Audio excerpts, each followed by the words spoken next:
कल आपने भय की चर्चा की कि सब कुछ भय से ही हो रहा है। वेद भी ऐसा ही कहते हैं। वेदों में भी आदमी को डराया ही गया है। यह भय क्यों और कैसे पैदा हुआ, जिसके कारण मैं बहुत परेशान हूँ। भय के अतिरिक्त मुझ में कोई वासना नहीं है। इस भय मात्र को मिटाने के उपाय बताने की अनुकंपा करें। पहली बात, जब तक तुम भय को मिटाना चाहोगे भय न मिटेगा। तुम्हारे मिटाने में ही भय छिपा है। तुम न केवल भयभीत हो, तुम भय से भी भयभीत हो, इसलिए तुम मिटाना चाहते हो। तुम मिटा ना सकोगे। तुम मिटोगे तो भय चला जाएगा। तुम भय को ना मिटा सकोगे। भय ही तुम्हारे अहंकार की छाया है। समझो कि भय क्या है।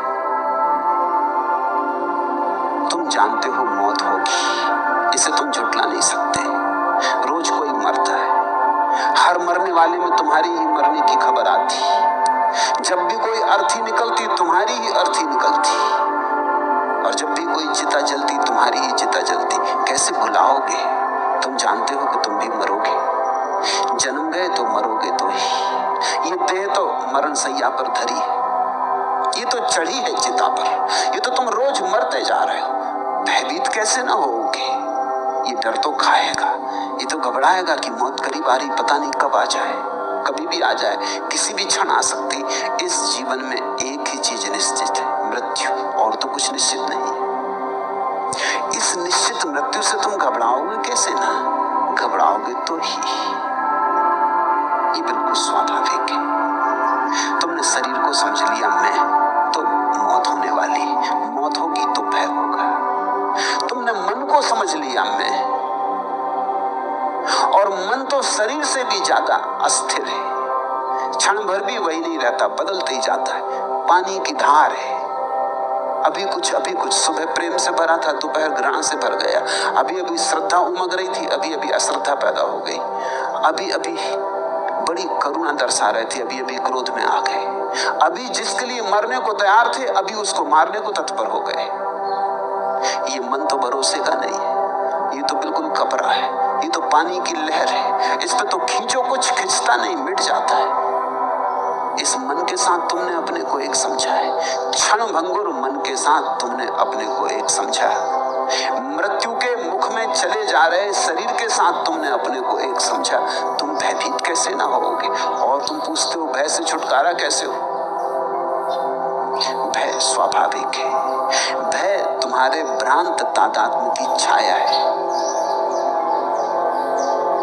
जिस दिन तुम जानोगे कि मैं शरीर नहीं, मैं मन नहीं, उसी दिन तुम जानोगे कि भय गया। लेकिन उस दिन तुम ये भी जानोगे कि मैं भी नहीं, न शरीर में हूं न मन में हूं। तब जो शेष रह जाता, वहां तो मैं खोजे भी मिलता नहीं। वहां तो मैं की कोई धारणा ही नहीं बनती।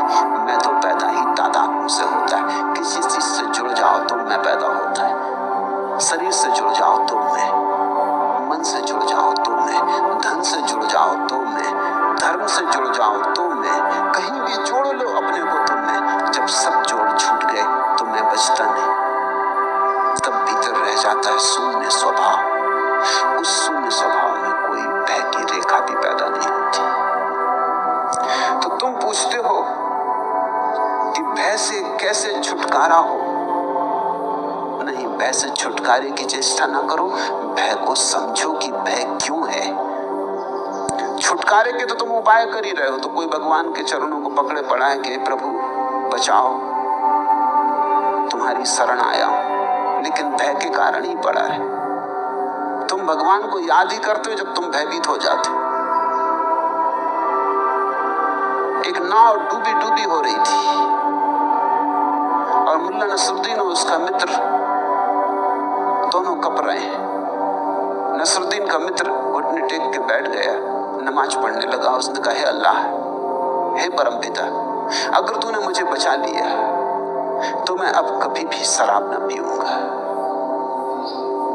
अगर तूने मुझे आज बचा लिया तो मैं कभी धूम्रपान न करूंगा। वो बड़े त्याग करने लगा। आखिर में वो ये कहने ही जा रहा था कि अगर तूने मुझे बचा लिया तो मैं सन्यासी हो जाऊंगा, फकीर हो जाऊंगा। तभी मुल्ला बोला, ठहर ठहर, रुक, इतनी जल्दी मत कर, किनारा दिखाई पड़ रहा है। और वो आदमी उठ के खड़ा हो गया और भूल गया सब बकवास। जब किनारे दिखाई पड़ रहा है तो फिर कौन फिक्र करता है।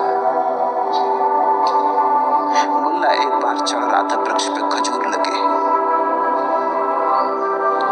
लंबा वृक्ष, पैर खिसके तो कहने लगा, हे प्रभु, अगर आज वृक्ष तक पहुंचा दो, खजूर तोड़ लूं, तो पूरा नगद 1 रुपया चढ़ाऊंगा, पक्का मान। हालांकि अतीत में मैंने ऐसा कुछ भी नहीं किया कि तुम भरोसा करो, मगर इस बार करो। चढ़ गया। जब खजूर के बिल्कुल पास पहुंचने लगा फलों के, तो उसने सोचा, ये तो तुम भी मानोगे कि इतने से खजूर के लिए 1 रुपया ज्यादा है। जब खजूर पे हाथ ही रख दिया तो उसने कहा कि चढ़े तो हम, और पैसा तुम्हें चढ़ाएं। इसी बीच पैर खिसका और धड़ाम से जमीन पे गिरा। खजूर भी छूट गए, नीचे गिरा, जल्दी कपड़े झाड़ के ऊपर देख के बोला, ये भी क्या बात हुई? अरे जरा मजाक भी नहीं समझे? अगर आज गिराया ना होता तो 1 नगद कलदार चढ़ाते। बस आदमी जब भय में होता है तब भगवान, जैसे ही भय के जरा बाहर हुआ कि भगवान इत्यादि सब भूल जाता है। तुम्हारा भगवान तुम्हारे भय का ही रूप है। और लोग मानते हैं कि आत्मा अमर है, ये भी तुम्हारे भय की ही धारणा है। मैं ये नहीं कह रहा कि आत्मा अमर नहीं, लेकिन तुम्हारा मानना कि आत्मा अमर है भय की धारणा है। डरे हो मौत से तो कहते आत्मा अमर है, कब रहे हो। आत्मा का कोई पता नहीं, अमरता की तो बात ही छोड़, मगर आत्मा अमर है।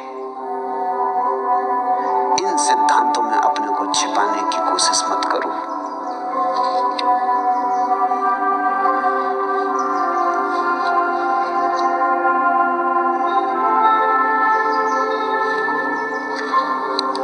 भय से मुक्ति संभव है भय को जानने के द्वारा।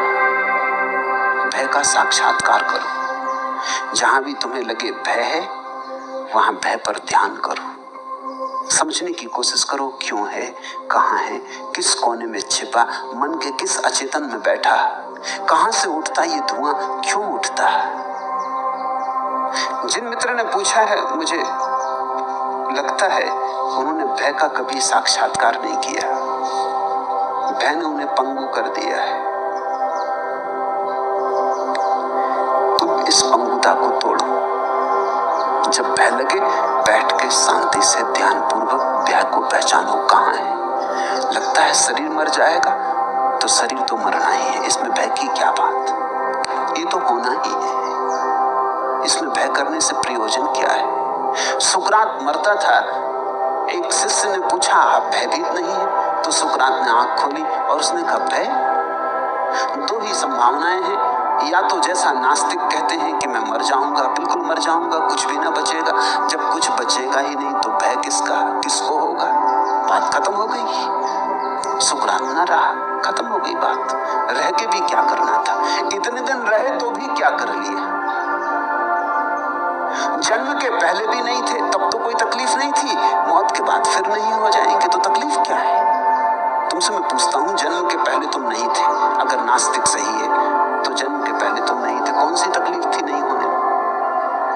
कोई याद आती तकलीफ, जन्म के पहले की कोई तकलीफ याद है। जब थे ही नहीं तो तकलीफ कैसी, जब कोई था ही नहीं तो तकलीफ किसको।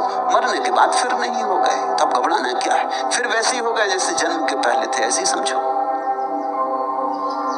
तो सुकरात ने कहा, अगर नास्तिक सही है कि आत्मा समाप्त हो जाएगी मृत्यु में, कुछ भी ना बचेगा, तो भय क्या है। जैसे जन्म के पहले नहीं थे वैसे फिर नहीं हो गए, बात खत्म हो गई, आई गई हो गई, एक लहर उठी खो गई। या हो सकता है आस्तिक सही हो।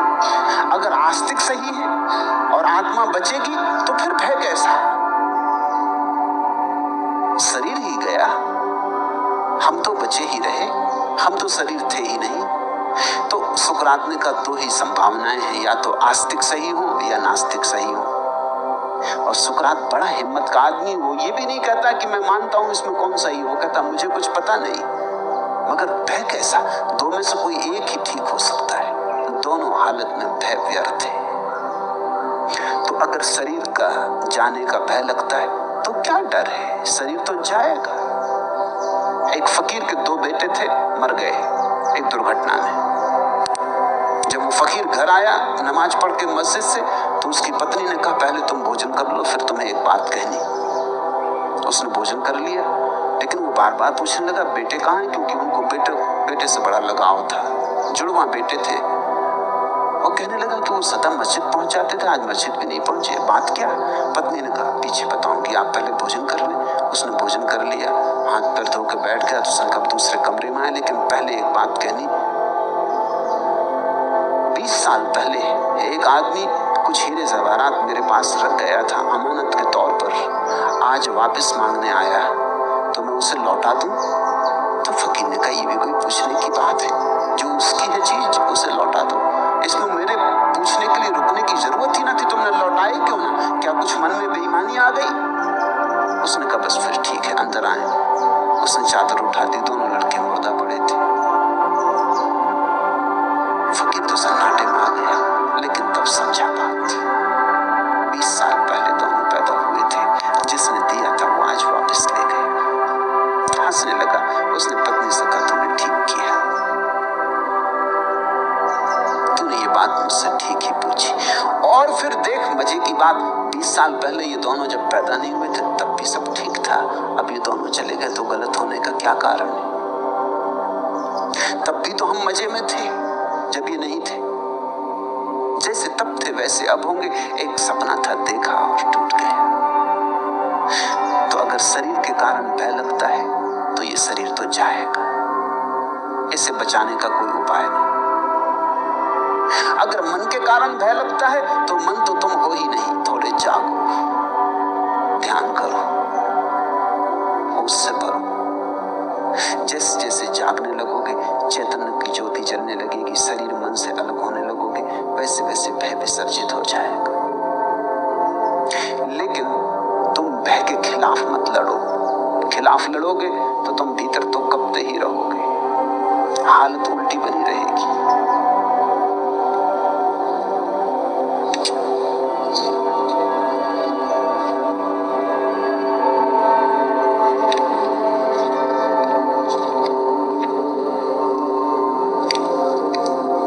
भय से मुक्त होकर अपूर्व जीवन के फूल खिलते हैं। भय से दबे रहकर सब जीवन की कलियां बिन खिली रह जाती, पखड़ियां खिलती ही नहीं। भय तो जड़ कर जाता है। तो मैं जानता हूं तुम्हारी तकलीफ, लेकिन तुम भय से बचने के लिए उत्सुक हो तो कभी न बच पाओगे। मैं तुमसे कहता हूं भय को जानो, देखो, है जीवन का हिस्सा है। आंख गड़ा के भय को देखो, साक्षात्कार करो। जैसे जैसे तुम्हारी आंख खुलने लगेगी, भय को तुम ठीक से देखने लगोगे, पहचानने लगोगे कहां से भय पैदा होता है, उतना भय विसर्जित होने लगेगा, दूर हटने लगेगा। और एक ऐसी घड़ी आती अभय की जब कोई भय नहीं रह जाता। मृत्यु तो रहेगी, शरीर मरेगा, मन बदलेगा, सब होता रहेगा, लेकिन तुम्हारे अंतस्थल में कुछ है शाश्वत सनातन छिपा, जिसकी कोई मृत्यु नहीं। उसका थोड़ा स्वाद लो, साक्षी में उसका स्वाद मिलेगा, उसके स्वाद पर ही भय विसर्जित होता है। और कोई उपाय नहीं।